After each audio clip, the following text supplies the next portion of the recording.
नमस्कार, मैं डॉक्टर हेमंत शर्मा। आज आपको बताने जा रहा हूँ, अगर कोई भी मरीज कोमा में है, कोई पेशेंट कोमा में है, लंबे समय से कोमा में है या अभी रिसेंटली गया है, तो जो म्यूज़िक थेरेपी होती है, म्यूज़िक थेरेपी क्या ये हेल्पफुल है या ये एक मिथ है? देखो, ऐसा है कि बहुत सारे स्टडीज़ भी हुए हैं, बहुत सारी गाइडलाइंस भी हैं, और स्टडी ऐसा नहीं होता कि हम इंडिया की हो, अमेरिका की हो। हर दुनिया में बहुत सारे देश हैं जिनकी स्टडी होती है, जो इस पर रिसर्च करते हैं क्या म्यूज़िक थेरेपी हेल्पफुल है।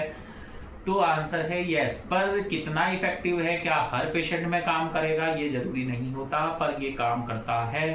इम्पॉर्टेंट ये है कि जब सारे ट्रीटमेंट फेल हो जाते हैं, कई बार उम्मीद आदमी छोड़ देता है, तो म्यूज़िक थेरेपी भी हम एक ऑप्शन में रख सकते हैं। आप सारे ट्रीटमेंट करिए, इसको ना भूलें, म्यूज़िक थेरेपी भी एक अच्छा ऑप्शन है।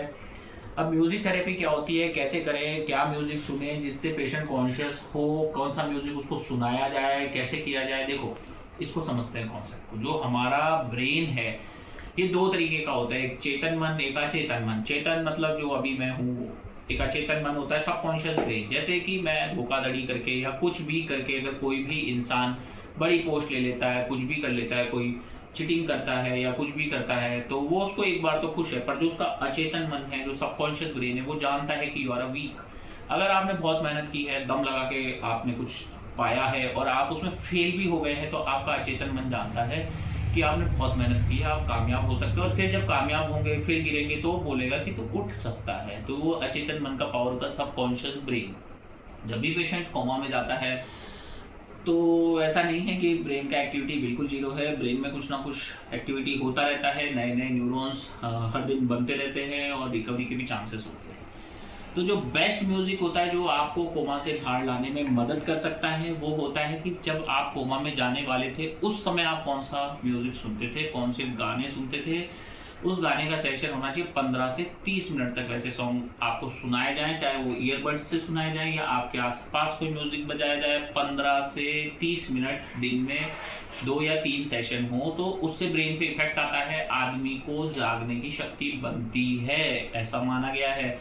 या फिर आप रिलीजियस म्यूजिक भी प्ले कर सकते हैं, सामने वाले को सुना सकते हैं पेशेंट को। जैसे कि हिंदू धर्म में हनुमान चालीसा है, कोई कुरान करता हो, या क्रिश्चियंस में बाइबल के कुछ पार्ट हो, तो वो भी सुनाए जा सकते हैं, है ना। तो उससे भी ऐसा माना गया है कि हमारा जो सबकॉन्शियस ब्रेन है या जो हमारा ब्रेन है उसको अच्छा लगेगा, तो वो हील होता है, रिकवरी करता है, ब्रेन की एक्टिविटी बढ़ती है। ऐसा भी नोट किया गया है कि म्यूजिक सुनने से कोमा में एक्टिविटी भी गेन होगी। अब ये थ्योरीज है, इसको 100% अपन नहीं मान सकते। साइंटिफिकली प्रूव करने के लिए और भी स्टडीज होती हैं जो करनी जरूरी होती है, करें, रिसर्च करें।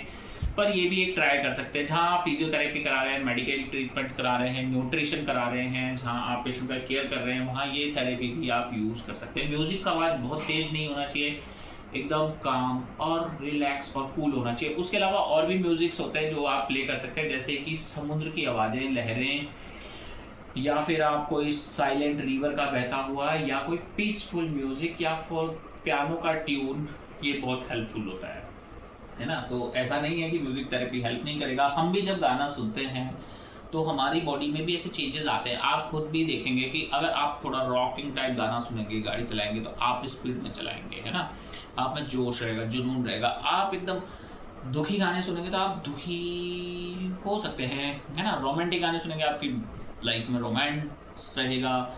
और अगर आप एकदम हिप हॉप गाने सुनेंगे तो आप देखेंगे आप भी हिप हॉप की तरह रहेंगे। तो ये ब्रेन का है। आप जब गाने सुनते हो उस समय आपका स्टेट बहुत अच्छा होता है, तो गाना नॉर्मल आदमी भी सुन सकता है और जो कोमा में है उसको भी सुनाया जाए, तो ये एक बेस्ट इम्पैक्ट और बेस्ट इफेक्ट लेके आता है। उसके अलावा एक चीज़ और होती है, जो भी पेशेंट इल है, जो कोमा में है, उस पेशेंट के आसपास जो भी लोग बात करें वो अच्छी बात करें, नेगेटिव बात नहीं करें कि ये तो गया काम से, इस बात कुछ नहीं होगा। ऐसा कुछ भी नेगेटिव उसको नहीं बोलना है ब्रेन के पास। उसको उठाने की कोशिश करनी है, चलो उठो, खड़े हो, घूम के आएंगे, ये वो, ऐसी मोटिवेटेड बात करिए, चलो क्या कर रहे हो, क्यों सोए हुए हो, ऐसी बातें करोगे तो पेशेंट पे इम्पैक्ट पड़ेगा। अब आपको लगेगा बहुत सी थ्योरीज ऐसा बोलेंगी, तो कुछ समझ नहीं आ रहा, उसको कोई सेंस नहीं है, ऐसा नहीं होता है ना।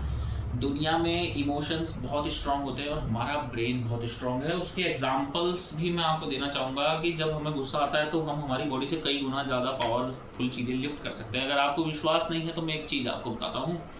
2-4 एग्जांपल दूंगा जिसको ध्यान से सुनना, यहाँ सुनना बहुत ज़रूरी है, क्योंकि मैं अभी नहीं बताऊंगा तो आपको शायद विश्वास नहीं होगा। आप गूगल पे जाएं, सर्च करें।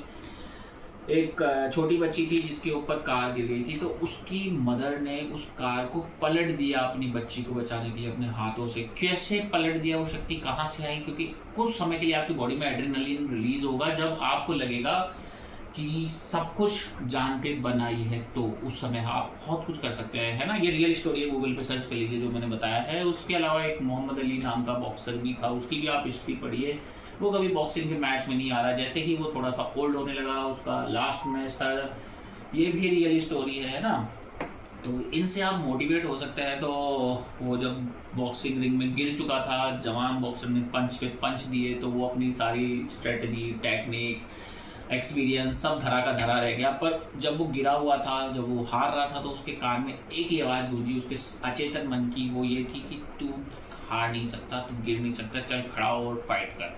फिर वो खड़ा हुआ, उसको लगा था आज ज़िंदगी का ये मैच हार जाएगा, वो वापस खड़ा हुआ, उसने फाइट की और वो जीता उस मैच को, है ना, हारे हुए मैच को। तो आपका जो ब्रेन है वो बहुत स्ट्रांग है। अगर उसके पास नेगेटिव कह दिया तू कुछ नहीं कर सकता, तो आप बीमार हो जाएंगे। ऐसी भी बीमारी जैसे फाइब्रोमाइल्जिया, कोई डिजीज़ नहीं है, सब रिपोर्ट्स नॉर्मल होती है, पर बॉडी में जो पेन सेंसेशन है वो किसी में 100 गुना बढ़ जाएगा, किसी में 1000 गुना बढ़ जाएगा, और कोई दवाई काम नहीं करती, खाली एंटीसाइकोटिक ब्रेन की दवाइयाँ काम करती है उसमें, है ना, या डिप्रेशन की दवाइयाँ। तो ऐसी भी चीज़ें, अगर आपका ब्रेन सोच ले कि आपको दर्द नहीं है, चाहे हड्डी तोड़ दी जाए तो दर्द नहीं होगा, इतना पावरफुल होता है आपका ब्रेन, सबकॉन्शियस ब्रेन का पावर। ऐसे बहुत सारे मोटिवेटर्स हैं, सचिन तेंदुलकर के ऊपर भी एक स्टोरी है, वो सारी चीज़ें मैं यहाँ नहीं बताना चाहूँगा, वो अलग से सेशन होगा। पर आपको इन एग्जाम्पल से समझ में आएगा कि ब्रेन का पावर क्या है। अगर कोई डॉक्टर है पेशेंट के सामने ही बोल रहा है कि इसका कुछ नहीं होगा, कोई स्टाफ ऐसा बोल रहा है इसका कुछ नहीं होगा, ठीक नहीं होगा, बस होगा, पेशेंट उम्मीद छोड़ देता है। उम्मीद पे ही दुनिया टिकती है और उम्मीद से ही इंसान ठीक होता है। थैंक यू, धन्यवाद, गुड बाय,